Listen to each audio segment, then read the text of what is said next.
Olá, sejam bem-vindos a mais uma aula de língua portuguesa. Eu sou a professora Elívia Soares e hoje nós vamos falar sobre os efeitos de sentido do discurso direto e indireto na crônica literária.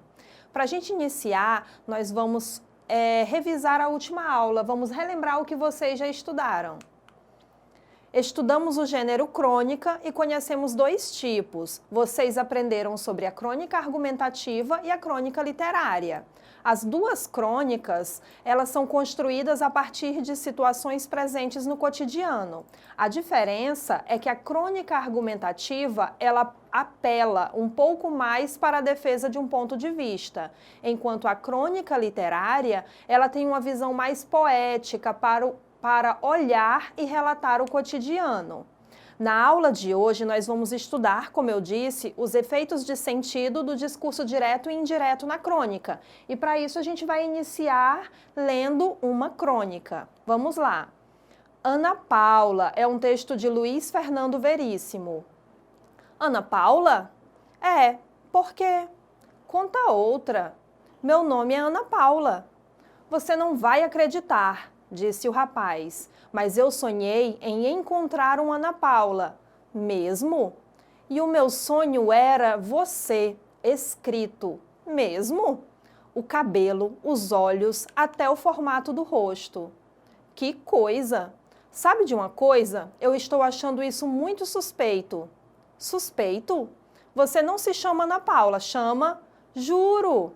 Está pensando o quê? Pode parar. Mas você não me engana, está tudo perfeito demais, até o dentinho um pouco torto. Aí tem coisa, pera lá. Que coisa podia ter? Você acha que os sonhos se realizam assim, no mais? Só sei que o meu nome é Ana Paula. Você ia chegar assim, como eu sempre sonhei, até o jeito de falar? Para! Desculpe se eu... Não, para, aí tem coisa, comigo não caio nessa. E ele se afastou às pressas, fugindo quase derrubando o sorveteiro. Pessoal, esse é um texto de Luiz Fernando Veríssimo. Luiz Fernando Veríssimo é um autor muito consagrado, contemporâneo. Ele é um autor brasileiro, escreveu mais de 5 milhões de crônicas. Ele é conhecido pelas crônicas de humor. Esse texto que eu acabei de ler, ele é retirado do livro As Mentiras que os Homens Contam. Mas há também um livro dele chamado As Mentiras que as Mulheres Contam. Então vamos lá, nós vamos analisar a crônica que lemos. Como todas as outras crônicas, essa registra uma situação do cotidiano, o encontro entre um rapaz e uma moça chamada Ana Paula. Se vocês perceberam, esse texto é todo construído através do diálogo, da conversa entre os dois, entre Ana Paula e o homem. O efeito de sentido que a escolha dessa estratégia narrativa gera é a possibilidade de o cronista dar mais dinamismo à cena, como se o leitor estivesse presente no momento em que ela aconteceu. O fato de aparecer o diálogo dá essa impressão de que a cena está acontecendo ali, naquele exato momento. Vamos continuar falando um pouco sobre essa crônica.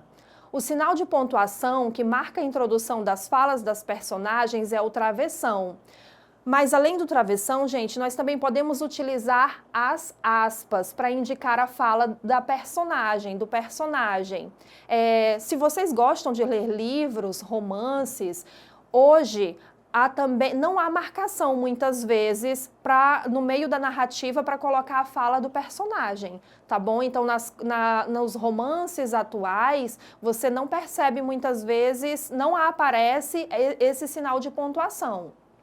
Nesse trecho, além do sinal de travessão, nós também temos as aspas. Observem aí o trecho. Olha só, ele pergunta, Ana Paula? E ela responde, por quê? Você observa o travessão indicando a fala dos personagens. Mas, além disso, na primeira fala, tem as aspas. Professora, só o travessão não já estaria bom? Também é necessário colocar as aspas? É porque as aspas aí, gente, na primeira fala, indicam a ênfase. Ele usou para reforçar para reforçar o que ele estava dizendo. Podemos dizer então que o tipo de discurso que prevaleceu nessa crônica para indicar a conversa entre os interlocutores foi o discurso direto.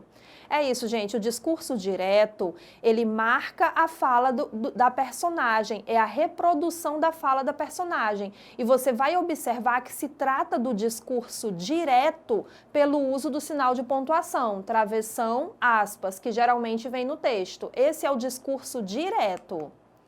Vamos continuar analisando ainda a crônica Ana Paula.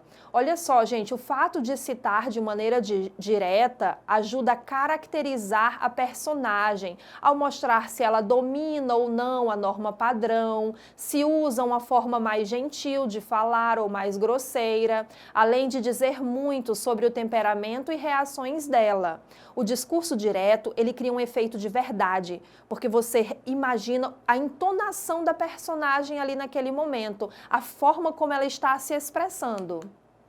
Observe 2 exemplos agora de discurso indireto. Nós falamos sobre o discurso direto, que marca a fala da personagem, usado os sinais de pontuação, travessão e aspas, e agora eu vou mostrar para vocês exemplos de discurso indireto. Olha só o slide.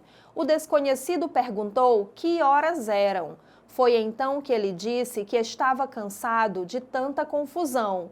Observaram que não veio a fala do personagem e sim o narrador, ele reproduziu o que o personagem disse. Isso se trata do discurso indireto, quando o narrador, ele reproduz a fala do personagem, como os 2 exemplos que eu acabei de ler para vocês.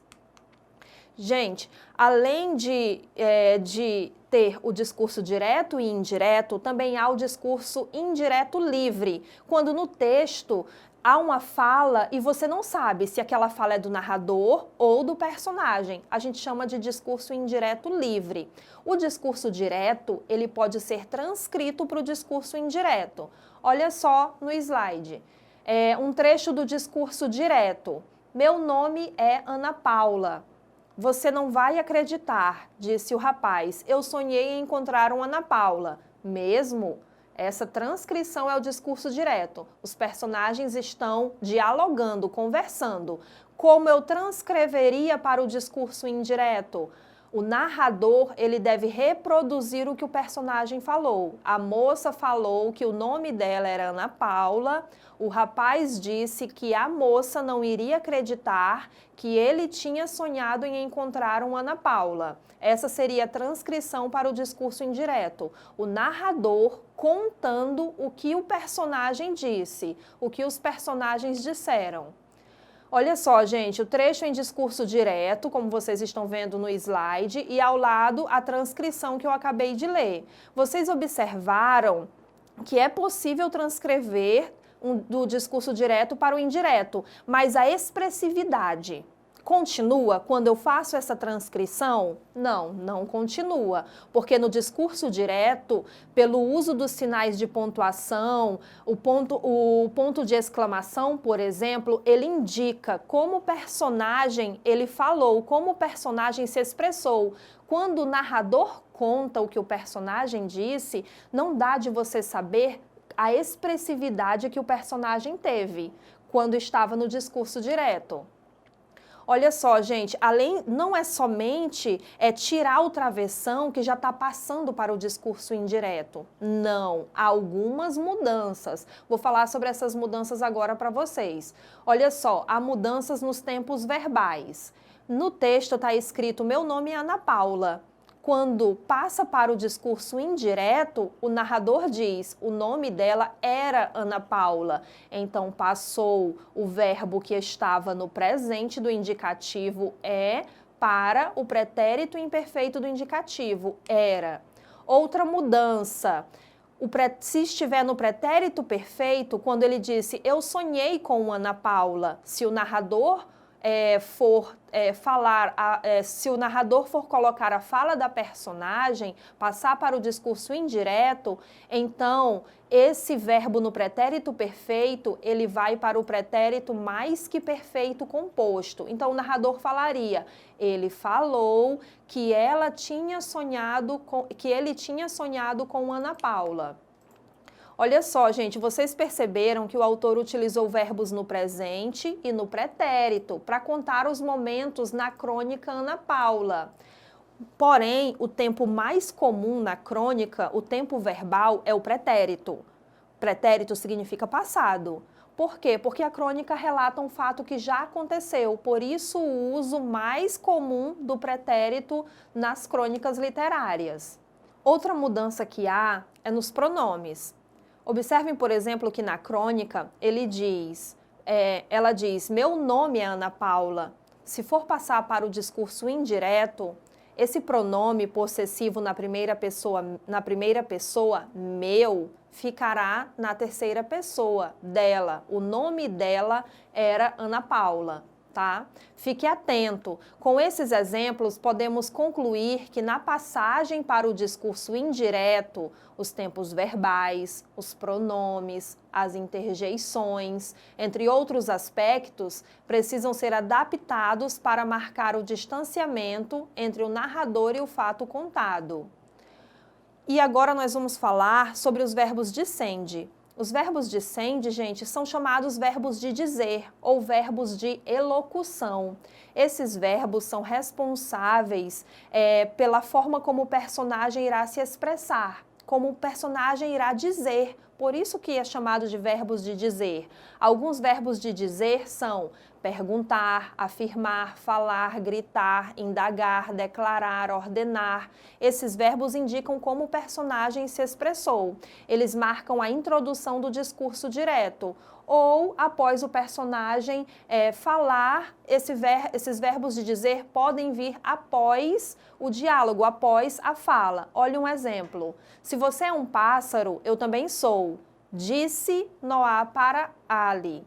Volte aqui, Caroline. Gritou Lucas. Olha só, gritar, gritou Lucas. Essa forma verbal indica como o personagem Lucas se expressou.